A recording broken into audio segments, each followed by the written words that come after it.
יהי רצון פרשת בשלח, לימוד שבלרפואת כל החולים ובתוכם טניה בת הודה מרגלית, יוסף יאיר בן אביב וחווה, הרב סיוון בן סימה, בתוך כל שאר חולי ישראל, ולעילוי נשמת Reb Bruce Weinreb. Parashat Beshalach is the ending of Yetziat Mitzrayim.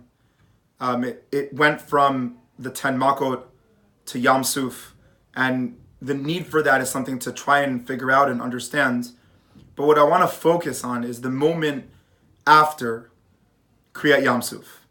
And what I'm specifying is that there's an entire perek dealing with the story of the man, the bread. And the two questions that are important when we get into the parsha of the man is, how does this continue the story of Yam Suf? If Yam Suf was this amazing experience of miracles and things that changed, why is the next story that's so important the story of the man? And the second question is, why is this story so significant? It opens up our journey in the desert, and if we look in Sefer Yoshua Perek Gimel, that's also what closes our journey in the desert. That the entire experience of the Midbar was this concept of the man. And more than that, the man is something that we save inside the Aron. It was something that meant a lot and had a lot of significance. And so the question is, what is the symbolism of the man?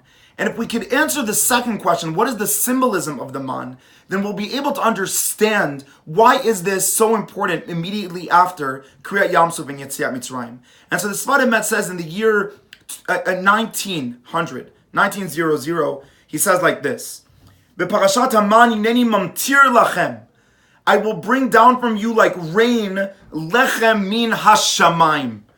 A lot of us, in kindergarten, we like speaking about how the man would taste like whatever you want, but really the Torah emphasizes not the taste of it, but where it's coming from. That the man is coming from the shamayim. Very opposite to the bracha that we make on bread.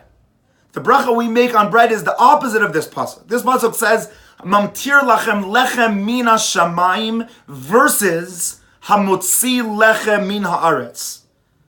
So the places define two types of food. The man can come from the shamayim and the lechem can come from the aretz, and tries to understand the Sfat Emet 118 years ago. What's the difference in the man from where it's coming from? He says like this, Ki hamazon haba min haaretz hu al yedei shinuyim murkavim. What does it mean that bread comes from the ground? So some of us might be in agriculture, and if we're not, let's just try to imagine. You have a piece of wheat.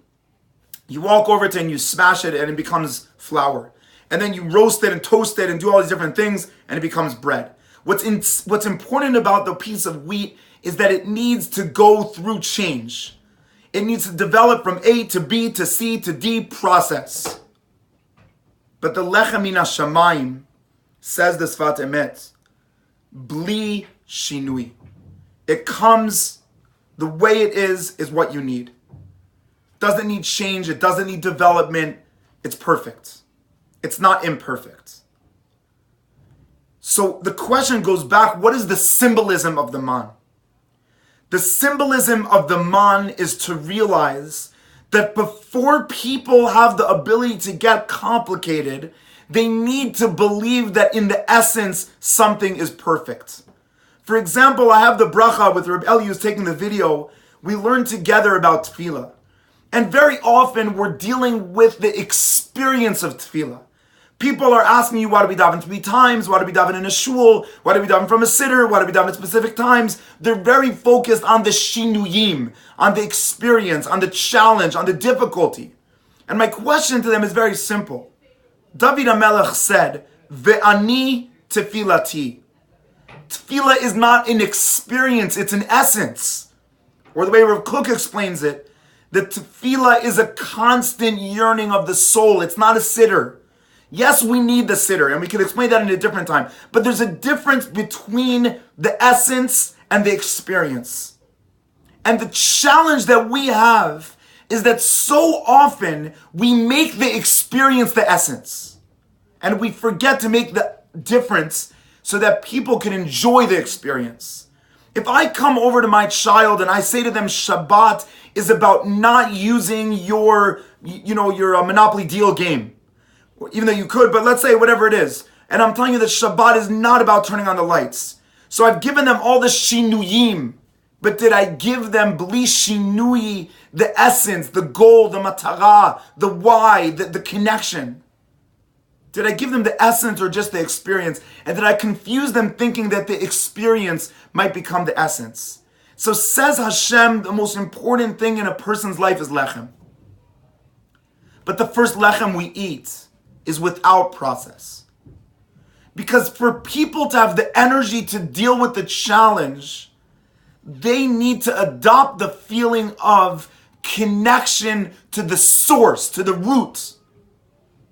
And so what Hashem is reminding us is that you have to realize that you will struggle making profit in the world. You will struggle making lechem. And you'll have to go through a lot of shinuyim.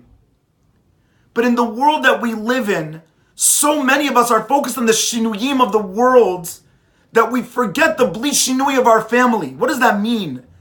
The family unit that we live in is where who you are is good enough. You don't need to impress us. You don't need to be charismatic. You don't need to be great. You don't need to change things. You're just good who you are. But what we have done is we have made the outside inside. We're focused on in high school about how will we get into university and zehu, that's it. And we're focused in yeshiva and how to be great in university. We're all the time focused on making outside inside, but there's nowhere where people feel that they're accepted, where they're good, bli shinui. You don't have to impress me for me to love you. And so my bracha as we enter into the story of the man is that we realize that the first message Hashem wants to give Am Yisrael is a perfect food. And what he's trying to say to them is, you will later have to really build things. But before you build and change and develop and run out into the world and change things, ask yourself if you have something that is pure. The only successful workplace, the only successful paycheck that people will get is on condition that before they try to change things, they realize their core. And that's why the man is kept. And that's why it opens and closes the story of the Midbar.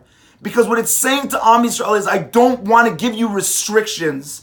And I don't want to give you challenge before you can feel the connection that Hashem cares for you. And so the man is Hashem saying, I care, I love. Who you are is great. You're just a slave. You don't even have a Torah. They didn't even learn anything. They weren't tzaddikim. They didn't finish the whole Shas, nothing. But I'm giving you man. I'm giving you everything. So that your core is that you feel that you're cared for. And in our families and in our systems, we need to start establishing this feeling of the man. That people are getting things for who they are. And not because if you change, then I'll give you. And we should have that feeling of loving who we are and not just who we want to become. And that will give us the strength to create lechem min haaretz if we first built lechem min hashamayim. Shabbat shalom.